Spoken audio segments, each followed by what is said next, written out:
নবনীরদনিন্দিত কান্তিধরম রসসাগর নাগর ভূপবরং।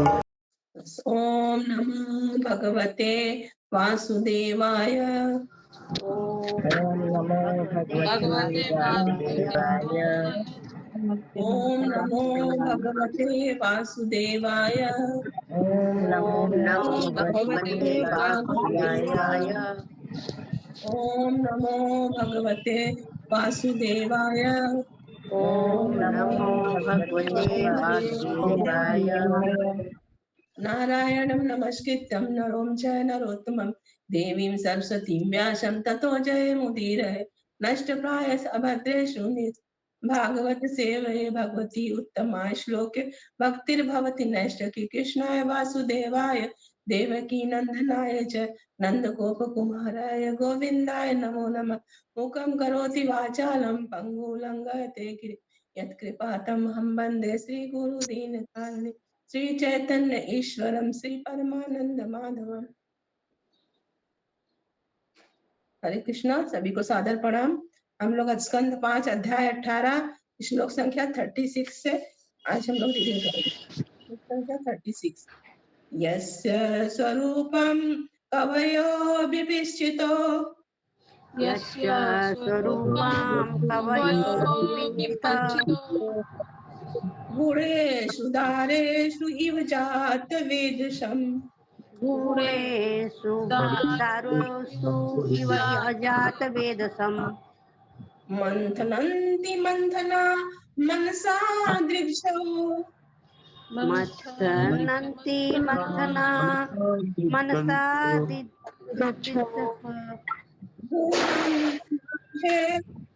अनन्नम इरितात्मने। गुणं क्रियार्थे नमः ईर्ति आत्मने। अनुवाद।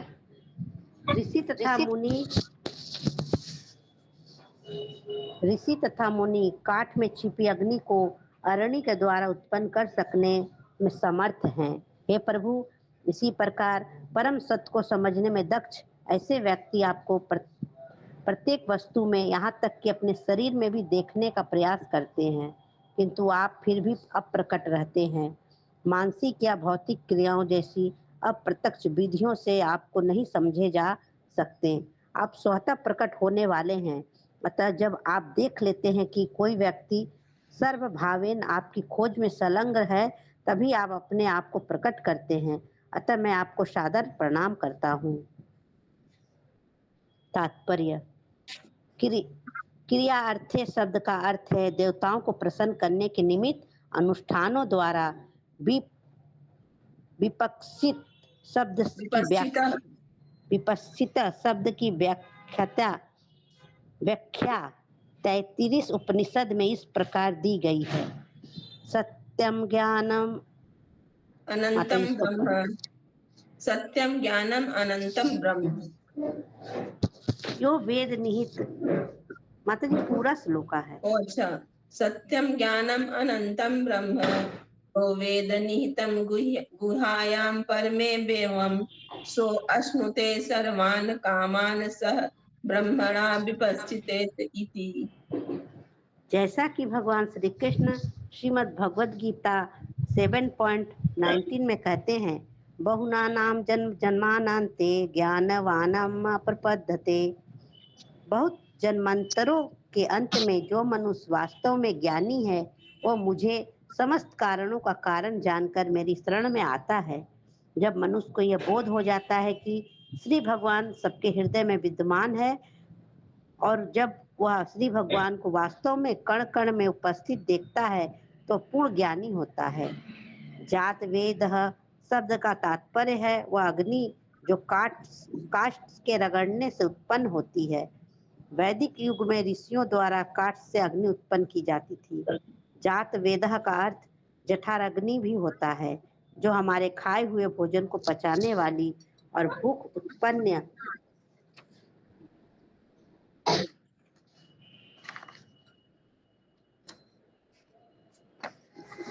उत्पन्न करने वाली होती है। गूढ़ शब्द का विवेचना श्वेतास्वर उपनिषद में की गई है।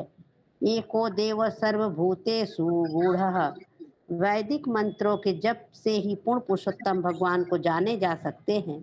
सर्वव्यापी सर्वभूतानाम भूता अंतरात्मा में अंतरात्मा वे सर्वव्यापी हैं और प्रत्येक जीवात्मा के हृदय में स्थित हैं। कर्माध्यक्ष सर्वभूताधिवासः। वे जीवात्मा के सभी व्यापारों के साक्षी हैं। साक्षी चेता केवलो निर्गुणश्च।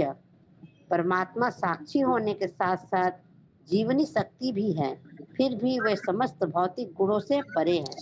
हरे कृष्ण। हरे कृष्ण। तो यहाँ एको हो पर रहा है। हरे कृष्ण। अशोक प्रभु जी म्यूट करिए, बहुत आवाज एको हो रहा है। तो यहाँ पे बताया जा रहा है जात वेद का दो अर्थ बताया गया है। एक तो वह कि वह अग्नि जो काष्ठ के रगड़ने से उत्पन्न होती है। पहले के जमाने में ऋषि और मुनि लोग काठ में छिपी अग्नि को कैसे प्रकट करते थे? रगड़ते थे किसी चीज से, मथनी से, और अग्नि उत्पन्न हो जाती थी। और एक जातवेद का अर्थ है जठराग्नि, जो हम लोग के शरीर में रहता है। खाए हुए भोजन को पचाने और भूख उत्पन्न करने वाली वो जठराग्नि होती है। वो भी, उसका भी जातवेद का अर्थ वो भी होता है।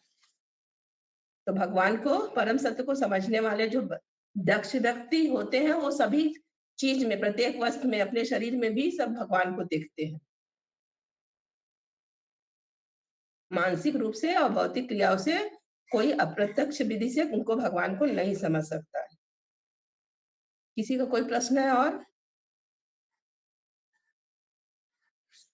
श्लोका 37। द्रव्य क्रिया हेतु अयन ईश कर्तवी। द्रव्य क्रिया हेतु अयन ईश कर्तुः। माया गुण वस्तु निरीक्षतात्मने। माया गुणे वस्तु निरीक्षितः। अनिच्छयाङ्ग अतिशय आत्मबुद्धिवी। अनिच्छया अंग अतिशय आत्मा बुद्धि। निरस्त माया कृतये नमो नमः। निरस्त माया कृतये नमो नमः। अनुवाद। भौतिक सुख के साधन शब्द, गंध, रूप, स्पर्श तथा स्वाद, इंद्रिय कर्म, इंद्रियों के अधिष्ठाता देवता, शरीर, सनातन काल तथा अहंकार, ये सभी आपकी भौतिक शक्ति माया से उत्पन्न है। जिन्होंने योग के द्वारा अपनी बुद्धि को स्थिर कर लिया है, वे ये देख सकते हैं कि ये सभी तत्व आपकी बहिरंगी शक्ति के ही परिणाम हैं। वे आपके दिव्य रूप को भी प्रत्येक वस्तु की पृष्ठभूमि में परमात्मा के रूप में देख सकते हैं। अतः मैं बारंबार आपको नमस्कार करता हूँ। तात्पर्य। भौतिक सुख के साधन, मानसिक क्रियाएं, इंद्र सुख के प्रति लगाव, शरीर, मिथ्या अहंकार इत्यादि सभी श्री भगवान की बहिरंगी शक्ति माया से उत्पन्न है। इन सब कार्यों का आधार जीव आत्मा है और जीव आत्माओं के संचालक है परमात्मा। जीव सर्वे सर्वा नहीं होता, वह परमात्मा द्वारा निर्देशित होता है। श्रीमद् भगवद गीता 15.15 में भगवान श्री कृष्ण इसकी पुष्टि करते हैं। हम लोग को माता जी 1 by 1 लिखा हुआ है। क्या लिखा है? 1 by 1। लेकिन ये 15.15 है, गलत लिखा हुआ है। जो शेयर हो रहा है ना माता जी, उसमें लिखा हुआ 1 by 1। हाँ, लेकिन है ये 15.15। सर्वस्वं चाहं हृदि सन्निविष्टो मत्तः स्मृति ज्ञानम अपोहनम च। मैं समस्त प्राणियों के हृदय में स्थित हूँ और मुझसे ही स्मृति, ज्ञान और विस्मृति आती है। जीव निर्देशों के लिए परमात्मा पर निर्भर करता है। आध्यात्मिक ज्ञान में उन्नत व्यक्ति अथवा योग क्रिया, यम, नियम, आसन इत्यादि में दक्ष व्यक्ति ही दिव्य सत्य को परमात्मा या श्री भगवान के रूप में जान सकता है। परमेश्वर ही सभी प्रकृति घटनाओं के मूल कारण है, अतः उन्हें सर्व कारण कारणम, सभी कारणों का कारण बताया गया है। हमारी भौतिक दृष्टि से जो कुछ भी दिखाई पड़ता है उसका कुछ न कुछ कारण होता है, और जो कुछ कोई समस्त कारणों के मूल कारण भगवान श्री कृष्ण को देख सकता है वही वास्तविक में देख सकता है। सच्चिदानंद विग्रह भगवान श्री कृष्ण ही प्रत्येक वस्तु की पृष्ठभूमि में है। जैसा कि श्रीमद् भगवद गीता 9.10 में वे स्वयं इसकी पुष्टि करते हैं। मयाध्यक्षेण प्रकृति श्वेते सचराचरम हेतु नानेन कौन्तेय जगद्धि परिवर्तते। हे कुंती पुत्र, यह भौतिक प्रकृति मेरे अध्यक्षता में कार्य करती है और यह संपूर्ण चराचर प्राणियों को रचती है। इसी कारण इस जगत का बारंबार सृजन और संहार होता है। हरे कृष्ण। तो भगवान ही सब कुछ करते हैं और कोई कुछ न कुछ कारण हमें जो दिखाई देता है उसका कुछ न कुछ कारण होता है, लेकिन समस्त कारणों के कारण भगवान श्री कृष्ण ही। किसी का कोई प्रश्न है? श्लोक 38। करोति विश्व स्थिति संयम उदयम करोति विश्व स्थिति संयम उदयम यस्य इपिस्थितं नेपिस्थितं इच्छितु गुण यस्य इपिस्ततं न तम इच्छितो गुणे माया यथायो भ्रमते तदाश्रयम् माया यथायो भ्रमते तत्त्वाश्रयम् रामो नमस्ते गुणकर्म साक्षिणो ब्राह्म्य नमते गुणकर्म साक्षिणे। अनुवाद। हे प्रभु, आप इस भौतिक जगत की सृष्टि, पालन या संहार के इच्छुक नहीं हैं, किंतु बद्ध जीवों के लिए अपनी सृजनात्मक शक्ति के द्वारा इन क्रियाओं को निष्पादित करते हैं। जिस प्रकार चुंबक पत्थर के प्रभाव से लोहे का टुकड़ा घूमता है, ठीक उसी प्रकार जब आप समस्त भौतिक शक्ति पर दृष्टि फेरते हैं तो सारे जड़ पदार्थ गति करने लगते हैं। तात्पर्य। कभी कभी मन में यह प्रश्न उठता है कि श्री भगवान ने जीवों के लिए अनेक प्रकार के कष्टों से भरे इस भौतिक जगत की सृष्टि क्यों की है। यहाँ इसका उत्तर दिया गया है। पूर्ण पुरुषोत्तम भगवान जीवों को कष्ट भोगने मात्र के लिए भौतिक जगत की सृष्टि नहीं करना चाहते। परमेश्वर इस जगत का सृजन मात्र इसीलिए करते हैं कि बद्ध जीवात्मा इसका उपभोग करना चाहते हैं। प्रकृति के कार्यकलाप स्वतः नहीं चलते रहते। भौतिक शक्ति पर श्री भगवान की दृष्टि पड़ने से ही प्रकृति उसी प्रकार आश्चर्यजनक तरीके से कार्यशील हो जाती है जिस प्रकार की चुंबक पत्थर के कारण लोहे के टुकड़े इधर उधर घूमने लगते हैं।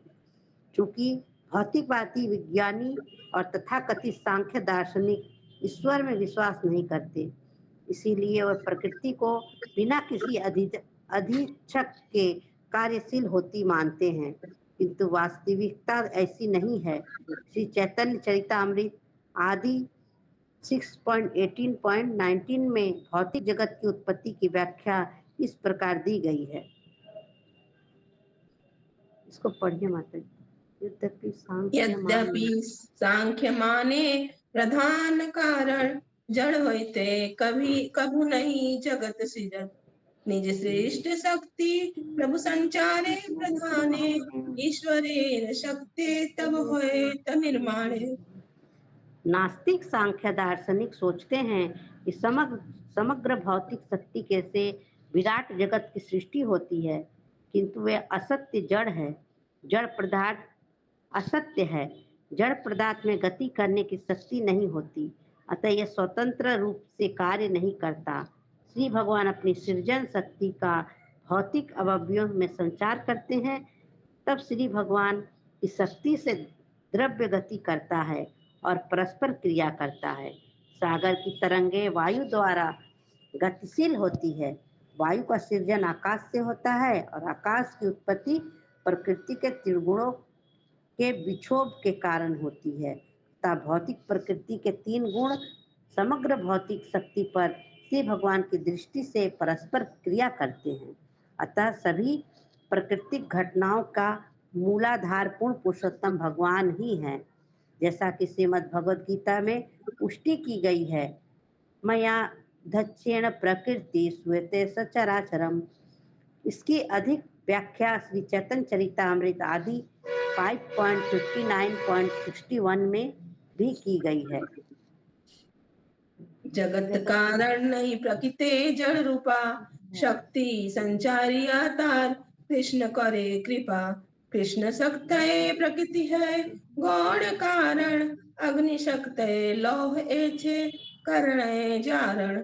अतयो कृष्ण मूल जगत कारण, प्रकृति कारण ऐछे अजागल स्तन। चूंकि भौतिक प्रकृति जड़ तथा निष्क्रिय है, अतः यह भौतिक जगत का वास्तविक कारण नहीं हो सकती। भगवान श्री कृष्ण जड़ प्रकृति में अपनी शक्ति का संचार करके अपना अनुग्रह प्रदर्शित करते हैं। इस प्रकार भगवान श्री कृष्ण की शक्ति से प्रकृति गौण कारण स्वरूप है। जिस प्रकार से लोहा अग्नि की शक्ति से लाल होता है, अतः भगवान श्री कृष्ण इस विराट जगत के मूल कारण है। प्रकृति बकरे के उस गल स्तन के तुल्य है जिसमें से दूध नहीं निकलता। इस प्रकार वैज्ञानिक तथा दार्शनिकों की यह भारी भूल है कि वे जड़ पदार्थ की स्वतंत्रता रूप से गतिशील मानते हैं। हरे कृष्ण। हरे कृष्णा। तो वैज्ञानिक और दार्शनिक लोग बोलते हैं कि भौतिक जगत से शक्ति से विराट जगत की उत्पत्ति होती है, लेकिन ऐसा नहीं है। भगवान के कारण ही भगवान जड़ पदार्थ में गति करने की शक्ति देते हैं, तब जाके ये जड़ पदार्थ और भौतिक विराट जगत जो होता है वो गतिमान होता है। और बद्ध आत्मा, जिस तरह जेल में कैदी लोग को बंद किया जाता है, उस तरह परमेश्वर ये बद्ध आत्माओं के सुख भोग के लिए सृष्टि का निर्माण करते हैं। नहीं तो वो भौतिक सृष्टि का करना नहीं चाहते, भौतिक जगत की सृष्टि। श्लोका 39। प्रमथ्य दैत्यम प्रतिवारणम हृदे, प्रमाथ्यं दैत्वं प्रतिवारणं मृधे। यो माम रसाया जगत आदि सूकर। यः मां रसायाः जगत् आदिशूक्रः। कृत्वाग्रदंष्टि निर्गात उद्मन्तः, कृत्वा अग्रदृष्ट्रे निर्गात् उदन्तवत्।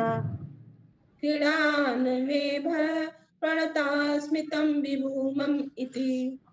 क्रीडान इवा प्रणता अस्मि तं विभुम इति। अनुवाद। हे प्रभु, इस ब्रह्मांड में आदि शुकर रूप में आपने महादैत्य हिरण्याक्ष के साथ युद्ध करके उसका संहार किया। फिर आपने अपने दाढ़ों के अग्रभाग में मुझ पृथ्वी को गर्भोदक सागर से उसी प्रकार ऊपर उठा लिया जैसे क्रीड़ारत गज जल में से कमल पुष्प तोड़ लेता है। मैं आपको नमस्कार करती हूँ। इस प्रकार श्रीमद् भागवतम के 5वें स्कंद के अंतर्गत जम्बू द्वीप के निवासियों द्वारा श्री भगवान के स्तुति नामक 18वें अध्याय का भक्ति वेदांत तात्पर्य पूर्ण हुआ। हरे कृष्ण। श्रीमद् गंध भागवतम की जय। श्री जय। भगवती की जय।